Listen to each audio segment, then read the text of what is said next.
Good morning. It is the blog ride, and we are driving into work, and I want to talk about protagonists. So let's get started.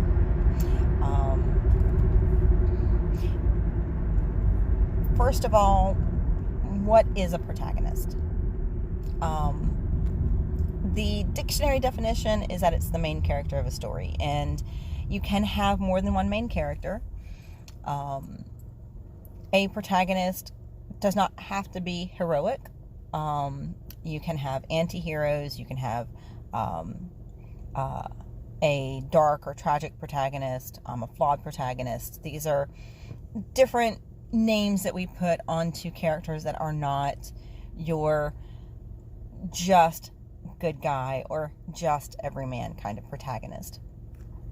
But a protagonist is a little bit more than a main character. A protagonist is specifically the person in a story around who the conflict revolves. They have either a direct stake in the conflict or are in some way tied to that stake. And they are the one whose decisions are supposed to impact and resolve the conflict in some way.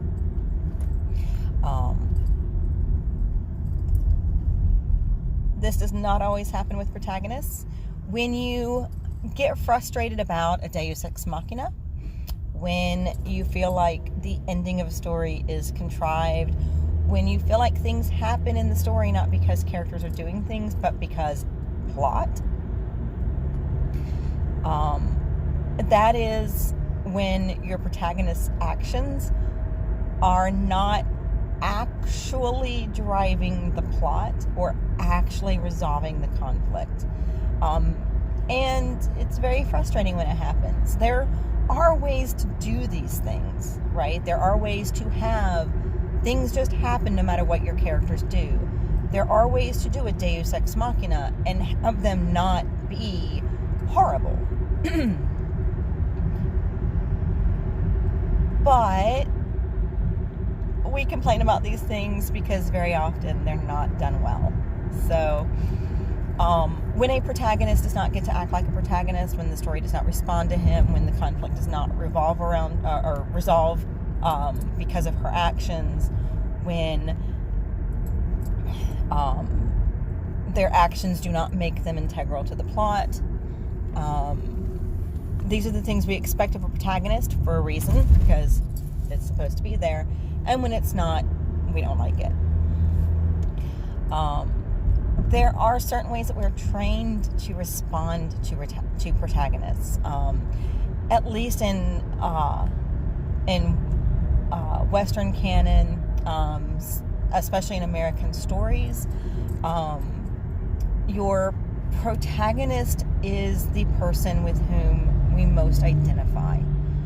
So we are kind of hardwired to want to agree with the protagonist, to want to support their actions, to justify them and want to say that they are right. And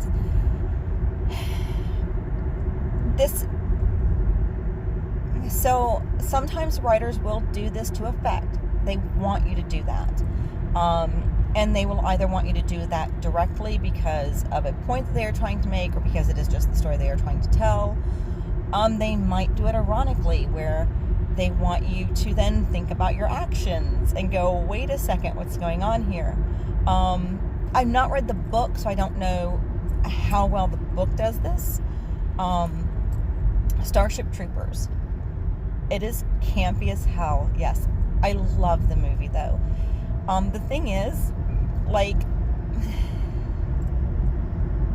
it didn't really hit me when I was younger and watching the movie, just what was going on with it and how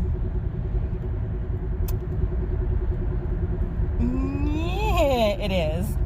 In our current political environment, however, it is very different watching Starship Troopers and seeing what's going on and going, oh my God, I can't believe I thought some of this stuff was kind of cool.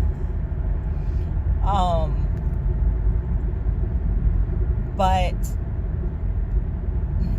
all of that is done with purpose.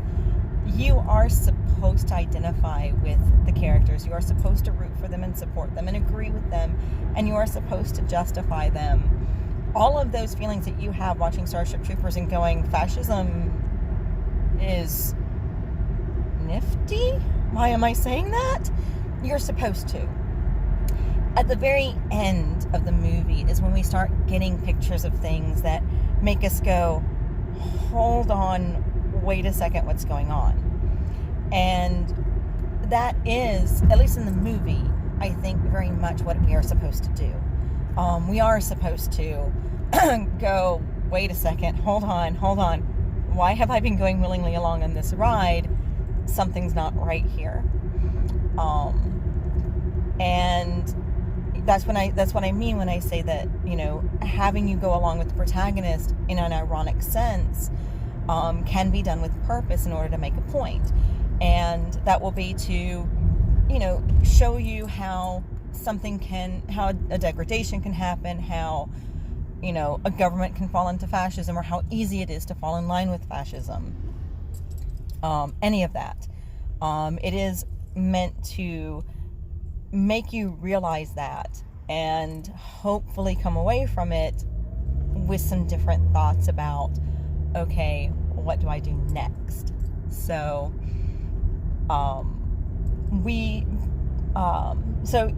this whole thing of, how we're trained to respond to protagonists, that does happen by purpose and by design with the story.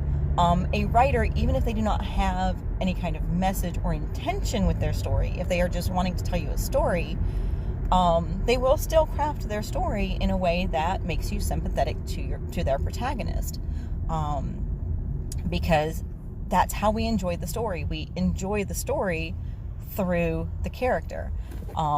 We feel the emotions of the story through the character. When the character is happy, we are happy. When they are mad, we are mad. When they are sad, we are sad. When they get their heart broken, our heart is broken. We feel all of that with the protagonist. All of that is done by design. But it does train certain reflexes in us. And the problem with those reflexes come in when we're not conscious of how we're identifying with a protagonist and what that identifying is having us do or say. When I was younger and watching Starship Troopers and going, yeah, a lot of these ideas that are going on, they have implemented, are really cool. I wasn't thinking about why I was falling into agreement with that, because it wasn't necessarily on the basis of those ideas as much as it was the way I was identifying with the characters in the movie. This is something we all do. Like, literally, we all do this. And we do it when we just want to shut down and enjoy watching a movie. Sometimes we do it even when we're trying to be critical of a movie. So it's a really important thing to think about. Because by design, a writer, a director, a screenwriter wants us to identify with the protagonist. It creates in us a habit, a reflexive response to a main character, to a protagonist. So, some food for thought. Because, so that kind of lays our groundwork for what a protagonist is and what creators do with protagonists, right? We are hardwired to identify with them because the writers want us to, as a writer, when I have a main character, I want you to identify with that character. I want you to sympathize with them and to have empathy for them. I want you to feel emotion with them, and I want you to support them, because if you have that connection to the protagonist, you're going to enjoy my story. I do these things on purpose, but as readers, as an audience, we need to be aware that, yes, this is a purposeful thing that the writer is doing, and then when we get ready to talk about the story and about the protagonist, we need to keep that in mind. So, there we go. I think this is going to be a short video. So that's pretty awesome. It's nice if I don't drone on, right? So, the next time we pick up on Protagonists, I want to talk about the flawed protagonist, because there are certain ways that we talk about flawed protagonists that we're not thinking about the way we're trained to look at protagonists, and it's very, very obvious. So I want to talk about that, because there is nothing wrong with flawed protagonists, with using them, with having them, with enjoying stories about them. There's nothing wrong with liking them. At all. Some of my favorite characters are some of the crappiest human beings in the world. Of my favorite characters in fiction, there is an evil, devil, demonic thing, but he's not a protagonist, he's a villain. There is a serial killer, he is a protagonist. There is a nihilistic mad scientist, also a protagonist. What are some of my other just favorite characters? A lot of my favorite characters are flawed protagonists in some way, and a lot of them are not the best kind of people, you know.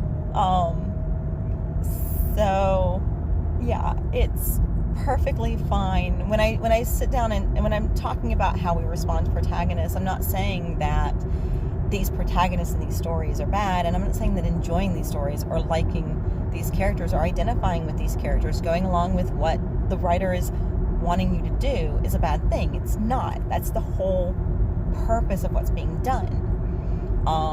It's just, before we talk about them, to take a step back and go,